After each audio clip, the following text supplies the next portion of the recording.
homa creates such a wonderful smell. What we use is pure herbs. That is why this smell is so beautiful. We used 108 herbs. If you have cold or anything, just smell this air. That's enough. It will be completely be healed. This temple, puja, rituals, all these things are my entertainment, my passion. So I put lot of energy and time. That is my like my entertainment. There are some of the murtis I personally carved. If you see our Dakshinamurti under the banyan tree, that Dakshinamurti and Los Angeles Venkateshwara, both murtis, the face I carved personally. I spent little time on this. Even our Anandeshwara face, I made the model personally. This is not carved, it is made out of metal, our Anandeshwara. But the face, they will make a mold out of wax. I personally did that. I spent a lot of time in this temple, puja, ritual things and taking care that things are very pure and authentic. This smoke is very good. I have always seen, whenever there is some breathing difficulty or the cold or this kind of problems, just go and sit in the homa. You will be completely healed. Your whole lungs will become clean. You feel as if you can take more oxygen now. In this there is a Gauri Shankam, means the big Rudraksh, the Shiva and Parvati together, that Rudraksh is there inside. And there are one or two traditional things which will be kept, a small Shivalinga like that. These are Rudrakshas, which was materialized and given to me by a great yogi. If you see my biography, you will see Raghupati Yogi. He materialized and gave. It was 108 Rudrakshas. We have another one part is there. Here only I am wearing, I think 30 or 30 or I don't know, you can count. So this Rudraksha is a witness for my tapas and enlightenment when wandering. This was the one mala travelled with me throughout my wandering. Many times I have given away many things, but this has never left my body. It was there. So it's a witness for tapas. That's why. Swamiji, Swamiji, what is the significance of the number 108? See, in the Shiva Sutras, there are 108 meditation techniques. So it's like 108. I don't know exact what is the significance, but in all the traditional literature, the techniques, method, everything will be 108. So maybe the first book, Shiva Sutra, opens 108 doors for your enlightenment. 112 sutra and 108 technique. So from that, the 108 has become an auspicious number. And there are some more significance I found, like the distance between sun and the moon and distance between the earth and the moon. These are all 108 multiples of 108. So it's very coincidence.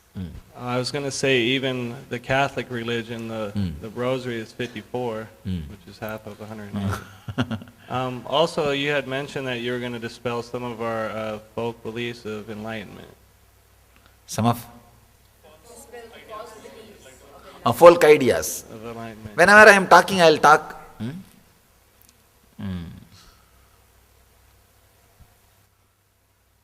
I can say miracles itself is a folk idea of enlightenment. That see, only if you have the materializing or that kind of power, you are enlightened doesn't mean. The powers are not directly related to enlightenment. Sometimes you may have enlightenment, not have powers. Powers may not express through you. Sometimes you may have power but not enlightenment. Sometimes you may have enlightenment and power both together. You may decide not to express. Any kind. So that is not a scale. These kind of folk ideas. Going towards the fire when we were gonna throw the, I don't know the name. What is that? The durva, when we were going to the fire. I experienced the same, like when you do the energy darshan from the fire. It was like very alive. It's intense energy in the form of fire. The mantras are chanted and the master's energy is invoked. Swamiji, can a normal person have Narmada Shivalinga or any Shivalinga at Yes, home? why not? Without doing any puja? No need. Shivalinga anything blessed by the enlightened master doesn't need a puja. They became independent intelligence. So it doesn't require everyday puja. Thank you, Swamiji. You see, our deities also doesn't require everyday puja because they are Swayambhu. Our main deity is Swayambhu, uncarved. It doesn't need everyday puja. For our satisfaction we do. That's all. It doesn't require everyday puja. The big temples like temples where the enlightened masters have put energy. Pratishtha is done by an enlightened master. Like Arunachala and Palani, Tirupati and Madurai. These are all the places enlightened masters have did the Prana Pratishtha. So those temples doesn't need puja. It is done out of respect and devotion. Even if you don't do puja, the energy will continue to radiate. All these temples, many times the puja got disturbed because of the Muslim invasion and all these, there are many records, the Venkateshwara Utsava Murti was taken away somewhere and kept preserved somewhere. Oh, Srirangam was brought. Came to Tirupati, yes. So many times like this the invasion happens, puja gets stopped, but that doesn't mean the presence or the energy comes down. The Swayambhu Murtis or the energy installed by an enlightened master, those temples doesn't need puja. It just radiates. Maybe for our respect's sake, we do puja, that's all. Our devotion and all those things. So Banalingam is a Swayambhu Lingam. The Narmada Shivalinga is a Swayambhu. It's uncarved, you know that? It rolls in the river and gets molded. That and Kantaki Salagrama, that also doesn't need puja. You don't need to do puja. My dream state and waking state. Slip back and forth when I sit. I slip into a daydream, sometime based on what we are doing. Someone handed me tea and I physically reached for it. I did not take it because I don't like tea. You are in the right zone. Relax. Are you enjoying it? That's enough. Swamiji, what is the significance of the linga that is coming up here? This Shivalinga. The big one. Not there, this side. Okay. It is actually made out of Navapashana. The 1008 herbs. See, there is a temple in Tamil Nadu, Palani. Any of you visited the temple? That deity is made out of Navapashana, 1008 herbs. So any water or milk poured on the deity becomes a medicine to heal. So with the same medicine, same combination, we made this. I can say, this is made, if the water is poured on that Shivalinga, it will get filled in the tank.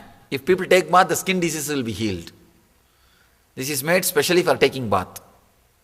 Especially skin diseases will be healed immediately. The hill itself is considered as Shiva. So it's embodiment of Shiva. So you go around that to pay the respect. When we go back, is there any auspicious occasion day I can perform Guru Puja on my own? Whenever you feel auspicious, and that set is for all of you. Please, you take it. It's yours. That set is yours, and they took it back just to wash it. They'll wash it and keep it here. Every day you can take, and whenever you feel like, you can do.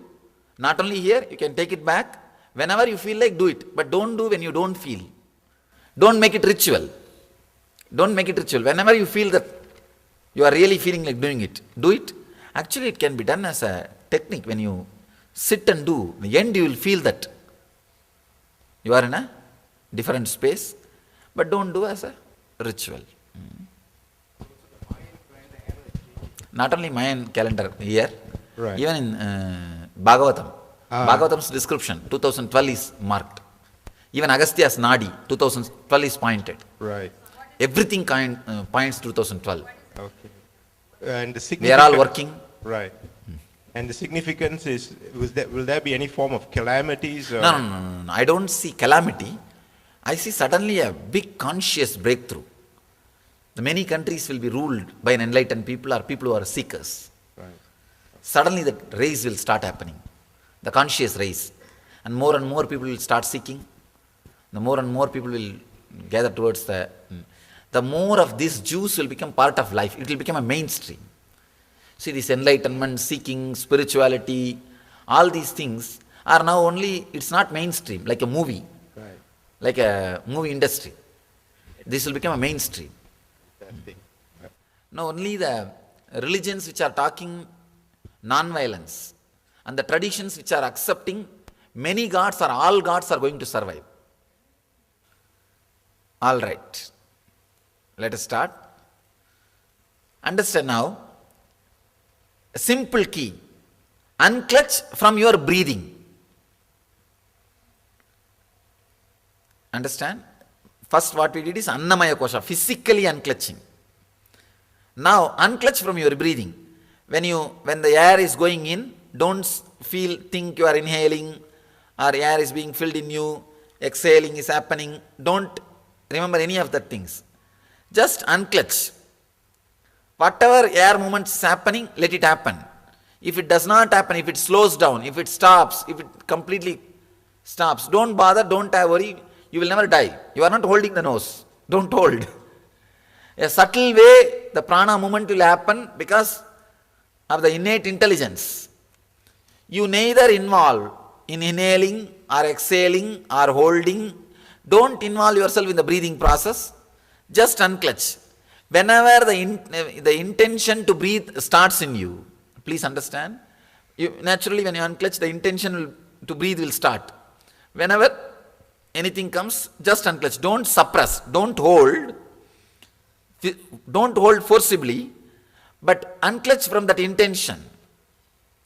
When any process happens, even while you are unclutching, suddenly you may breathe, inhale or exhale or anything. Unclutch. Unclutch. Continuously unclutch. Any doubt? See, when you are inhaling, there will be a subtle intention to do that inhaling. Unclutch from that intention. That will, whether it takes place or not, you don't be afraid. You don't bother. Surely you will not die. You are not going to hold the nose. Don't hold the nose. But intention, unclutch from it. Then you will suddenly see the breathing pattern changes. Sometimes it may become strong or slow or mild, whatever it is. Just unclutch. Just unclutch.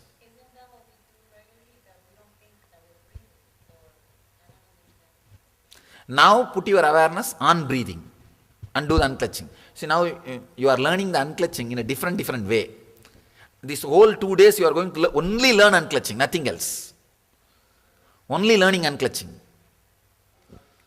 Even if it looks like a chanting, okay. But don't do it like a chanting. Because once you say unclutch, there will be gap. Awareness. Chanting means continuously doing without giving gap. Here, there will be enough gap. Sometimes the gap will be too much also. Even for 2-3 minutes, you may not even need to remember that unclutching. That peace will continue to prevail, exist. Swamiji, is it like witnessing your own breathing? Watching the breathing from the outside? No, not even watching. Watching means just letting it happen. I am telling unclutch. There will be change in the breathing pattern.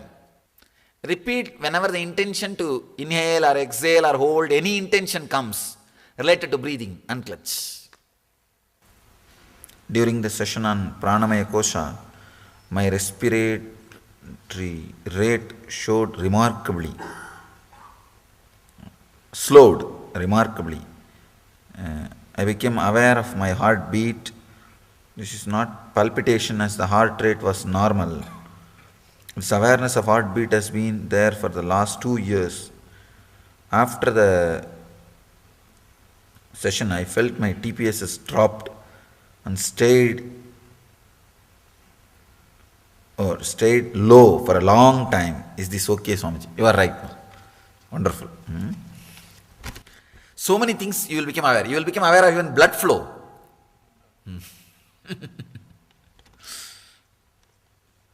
When you become aware, everything starts getting balanced. And to begin with, I was getting sleepy, as if entering the dream state. Then something happened. With either my breath was stopping or the breath pattern had a sudden change. As a result, it was elevating my awareness. Who? Can unclutching from the breath take you straight into bliss? Yes. Stephen, you are right. How can one come out of the sleepiness when meditating? Just unclutch from the idea that you are having sleep. If you fall asleep by unclutching, it's okay, nothing wrong. Unclutching is the key. After the animal meditation, it's not animal meditation, Mrigasarira Vasa. Mrigasarira. You live in the Mrigasarira. Suddenly during unclutching, during breathing unclutching, suddenly I noticed the different eyes watching breathing. It was so clear, this experience, that actually surprised me. It was also very strong feeling of the eye, almost physical with no physical boundaries. And then I lost it. You are right. You had a breakthrough. Who put the question? You had a breakthrough. When I got the Shivameru in 2007, I was told that puja must be performed daily. The only requirement that came with it. Yes, see, if you got the puja meru, prajna, you should do it. You see, meru and all is a created form, so it has to be worshipped. Anything natural only doesn't need. No doubt it has been a huge blessing for us. Even on a day when it began as a ritual, it ended as seva. The one who sat for puja was not the one who get up from the asana. Thank you for being with me in this way. Yes, it means you are doing right puja. Thank you from my heart for the Pujacharya training. It has created such a transformation in me and has become such a blissful passion for me to offer seva in the temple. It's flooding over into daily life with unclutching spontaneity, etc. I'll speak few words about the Kumbh Mela happening in 2009. Oh God. We will all go. Whoever wants can join. That's all. It is going to be in Haridwar. It is going to be in Haridwar. See, it's like an Olympic race. The skull of Kapila, the first person who started thinking in the planet Earth, he is the first philosopher, Sankhya philosopher. Maybe I can say 25,000 years old. His skull is preserved in a kumbha, in a golden pot. And that will be handed, you see, 3 years they will walk from one place to other place, that group will walk. And it will hand over that skull. For example, now we had a Kumbh Mela in Allahabad. From Allahabad they will start walking. They started walking actually. Now it takes 3 years for them to reach Haridwar. They will reach Haridwar 2009 and hand over that kumbh, that pot, to the in charge in the Haridwar. They will take that pot and put it in that water for 21 days. Totally, in Allahabad it will be 48 days, I think, 48 days. In Haridwar they use 21 days. And that during the 21 days people will take bath. That whole water is sacred. After that Kumbh Mela, again that kumbh will be taken out. And they will start walking. It will go to Nasik. So 4 places are there. I think one more is Prayag, Ujjain, Nasik, Haridwar. 3 years. 3 years they walk. And they will have Kumbh Mela. So once in 12 years, they will have all 4 Kumbh Mela. This is the basis of Kumbh Mela. Nirvani Akhada owns that kumbh, that golden pot, which carries the skull of Kapil Muni. Kapil Muni is owned by the Mahanirvani Akhada, means our Akhada. We belong to Mahanirvani Akhada. And there is a lot of arrangements, organized, and politics, everything is there. And the Mahanirvani Akhada, the people who are in headquarters, Haridwar is supposed to be headquarters. There is a 5 city, Haridwar, Rishikesh, Kulu Manali, Uttaragasi, Gangotri. The 5 cities are there. These 5 cities, it's called Panchapuri. Panchapuri, in that 5 cities we have more than 100,000 registered ashrams. Huge ashrams. Not small one. Huge ashrams, where every day rituals goes on, the teaching goes on, where all the spiritual activities are going on. 100,000 are there. They think that they are the headquarters. So anybody outside that 5 city, they are all given only secondary level respect. So they are the headquarters people. Yeah, next Kumbh Mela is going to be in headquarters, so naturally it will be attracting too big crowd. And we will also be participating. After all, we belong to Nirvani Akhada. So there are different levels, Nirvani, Niranjani, Juna, Nirvani means our tradition. We can wear clothes only when we come out for teaching and preaching. If we are away in the forest, we are not supposed to wear cloth. Niranjani can wear just lion cloth. And Juna can wear single piece. Like that there are traditions. And there are Mahavagyas, different ways of teaching, learning. All those differences are there. Each Akada has a deity. And there is a huge Vaishnava Parampara. They are called Bairagis. And Ramayats, Lingayats, and Jatadaris. These are all different titles. Different groups. And Nirvani is supposed to be very famous for their spiritual power and austerity and the academic excellence, the intellectual excellence. And Niranjani is supposed to be very famous for protecting the Dharma. They entered into fight and all when the Muslim invasion happened. They were protecting the country. Juna Akada is very athletic. They do all kinds of gymnastic things like walking with the thorny shoes, lying on the thorns, and all kinds of tapas they do. There's one more CD. I told these guys, now it is ready. Maybe tomorrow, day after tomorrow, I will tell them to show, which is a broader version, which shows lot more details. This is an edited version which was published for outside. We have a broader version. Maybe you can see people sitting and doing Panchatapas. Here you saw only 1 or 2 glimpses. You will see a lot more. So, they are very famous for this athletic things. And each Akada is popular for something. They do all kinds of things, and above all, the Jain Akadas are very popular for feeding the whole Kumbh Mela. See, in 40 days, maybe I think the floating population is 40 million, I was telling. But total crowd gathers on the main Snan day, main bath day, holy bath day is 91 million. 80% of the food is supplied by Jain Akadas. Jains have that great quality. And you do not know, you see, don't think they feed means they feed like, they ill-treat you. Or they just do it like that. No. All the rich ladies, they themselves will come and sit and cook. I have seen, per day they make 1,000,000 rotis. Some 600, 700 ladies will be sitting, the old ladies. Para, like a machine. Taka. They will make the aloo is the potato and onion. They will cut and cook and mix it, make a ball. 10 roti and 1 ball. They will hand over. People will be standing in queues and they will have something like 20,000 counters. You should see, only then you can believe. 20,000 counters they will have. And millions of rotis will be made. I saw that aloo gudon. That itself is almost like a hill. Where the thousands of people are sitting and peeling the potato. And it's unimaginable. Jains take care of that feeding. They have a great quality of that giving food. Anybody from that community?